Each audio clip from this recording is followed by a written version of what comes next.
Remember how in my last video I said all the Sonic games have good music? Actually, I stand corrected. Sonic Chronicles: The Dark Brotherhood has tracks that sound like this.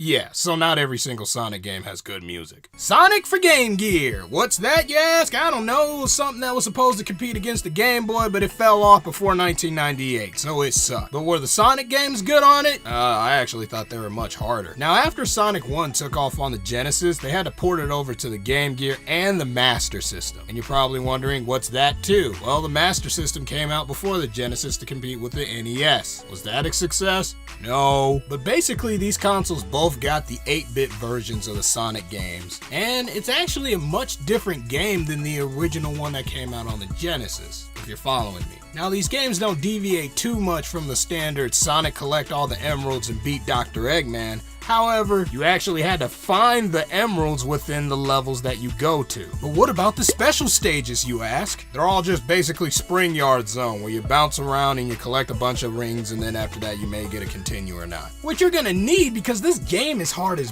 balls! The Genesis version was tough because I was out of practice, but these games, I only played them on the GameCube version of Sonic Gems. And my god, it had the same problems the original one had, except now the screen is smaller, and now it limits your perspective. But that problem actually carries over to the second Sonic game. It was released on the Game Gear about 3 days before Sonic 2 came out on the Genesis. So technically, this one actually introduced Tails. I like to put a little bit of trivia here and there, so that's some food for your thought. Anyway, let's talk about Sonic 2! For Game Gear. And I actually have nostalgia for this game. I remember playing my friend's Game Gear underneath his bed while he was playing freaking PlayStation, not giving a fuck if his bunk bed just collapsed on top of me.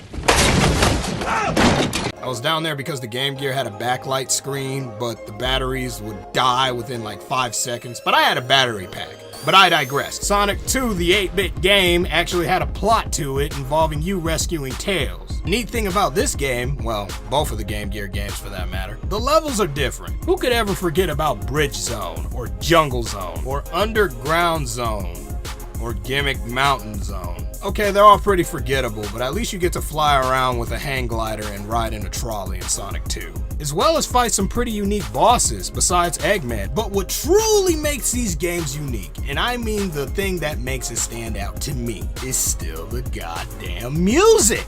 The riff that plays in Bridge Zone is actually Tails' theme from Sonic Adventure 1.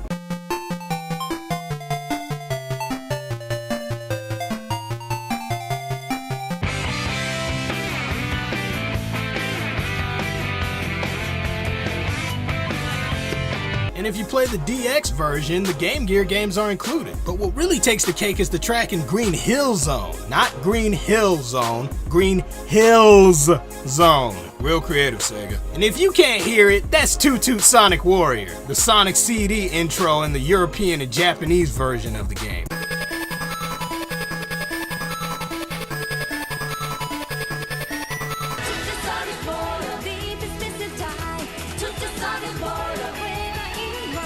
So those neat little samples that you hear is what makes the games worth playing. And if you think the Game Gear versions are a little too hard for you, then play the Sega Master System versions. Because, you know, I heard that they're actually a little bit more easier because the screen's a bit wider. The point of this video is really just to give credit to the 8-bit versions, so I can spend the next video ranting about Sonic 2 for the Genesis, or the Mega Drive if I'm European. If anybody ever goes back to play Sonic 2 the 8-bit version, always remember to collect all the Master Emeralds. Because if you don't, Tails dies and then we don't have a sequel.